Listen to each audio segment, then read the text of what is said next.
ನಮ್ಮ ಏಪ್ರಿಲ್ 5 ನಿಮ್ಗೆ ಏನದ ಯಾವ ಬೇಡಿಕೆ ಅದೇ ಈಡೇರಿಸ್ತೀವಿ ಅಂತ ಒಂದು ಮಾತುಕತೆ ಮಾಡಿದ್ಮೇಲೆ ನಮ್ಮ ರಾಜ್ಯಾಧ್ಯಕ್ಷರು ಬಂದು ಮಾತುಕತೆ ಮಾಡಿ ನಾವು ನೀವು ಒಂದು ತಿಂಗಳು ಟೈಮ್ ತೊಗೊಂಡ್ಮೇಲೆ ನಾವು ತಾತ್ಕಾಲಿಕವಾಗಿ ಹಿಂಪಡಿ ಪಂಚಾಯತಿಗೆ ಯಾರು ಕೆಲಸ ಮಾಡ್ಲತ್ತಾರ ಅವರಿಗೆ ಅವ್ರು ಸಾಲಿ ಕ್ಲಿಯರ್ ಮಾಡಿದ್ರೆ 100 ಮಂದಿ ಕೊಡೋಣ 200 ರೂಪಾಯಿ ಪೆಂಡಿಂಗ್ ಅವ್ರಿಗೆ ನಾವು ಒಂದು ಮೊದಲು ಕೊಡಲಿಲ್ಲ.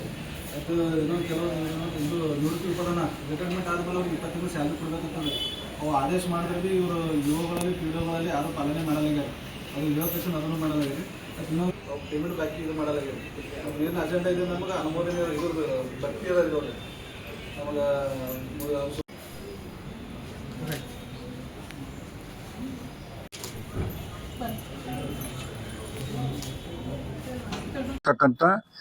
ಕೆಲಸ ಇಲ್ಲಿ ಆಗಬೇಕಾಗಿದೆ. ಅದರಲ್ಲಿ ಬಹಳಷ್ಟು ಅಧಿಕಾರಿಗಳು ವಿಳಂಬ ಮಾಡ್ತಾ ಇದ್ದಾರೆ ಅಂತಕ್ಕಂಥ ಒಂದು ಉದ್ದೇಶದಿಂದ ಬೇರೆ ಜಿಲ್ಲೆಯಲ್ಲಿ ಇಮಿಡಿಯೇಟ್ ಆಗಿ ಕೊಟ್ಟಿದ್ದಾರೆ.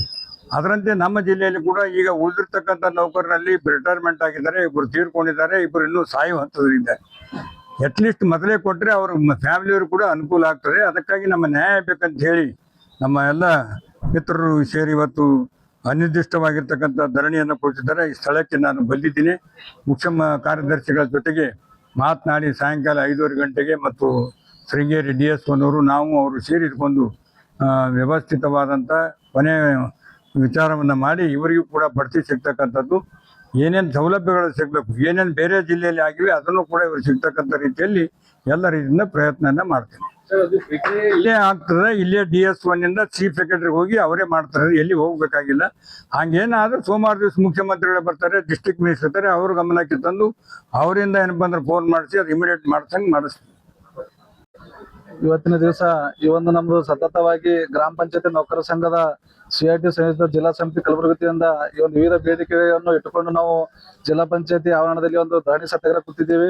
ಈ ಒಂದು ನಮ್ಮ ಧರಣಿ ಸತ್ಯಾಗ್ರಹಕ್ಕೆ ನಮ್ಮ ಕಲಬುರಗಿ ದಕ್ಷಿಣ ಮತಕ್ಷೇತ್ರ ಶಾಸಕರಾದಂತಹ ಶ್ರೀ ಯಲ್ಲಂಪ್ರಭು ಪಾಟೀಲ್ ಅವರು ಈ ಒಂದು ನಮ್ಮ ಧರಣಿಯಲ್ಲಿ ಪಾಲ್ಗೊಂಡು ನಮ್ಮ ನಮ್ಮ ಸತ್ಯಾಗ್ರಹಕ್ಕೆ ಬೆಂಬಲ ಸೂಚಿಸಿ ಮನೆ ಉಪ ಕಾರ್ಯದರ್ಶಿಯನ್ನು ಕರೆಸಿ ಏನು ಯಾವ ಇದು ಅದಕ್ಕೋಸ್ಕರ ಇವರ ಒಂದು ಬೇಡಿಕೆಗಳು ಕುಂಠಿತಗೊಂಡಿದೆ, ಜಿಲ್ಲಾ ಪಂಚಾಯತಿಲಿ ಯಾಕೆ ಇವ್ರದ್ದು ಕೆಲಸ ಮಾಡ್ತಾ ಇಲ್ಲ ಅಂತ ಹೇಳಿ ಬೇರೆ ಜಿಲ್ಲೆಯಲ್ಲಿ ಪ್ರತಿ ವರ್ಷ ಬಡ್ತಿ ಆಗಿರ್ಬೋದು, ಜ್ಯೇಷ್ಠತಾ ಪಟ್ಟಿ ಆಗಿರ್ಬೋದು ಎಲ್ಲ ಕಾನೂನು ಚೌಕಟ್ಟಿನಲ್ಲಿ ಸರ್ಕಾರದ ಆದೇಶ ನಿಯಮಾನುಸಾರ ಮಾಡ್ತಾ ಇದಾರೆ. ನೀವು ನಮ್ಮ ಕಲಬುರಗಿ ಜಿಲ್ಲೆಯಲ್ಲಿ ಯಾಕೆ ಮಾಡ್ತಾ ಇಲ್ಲ?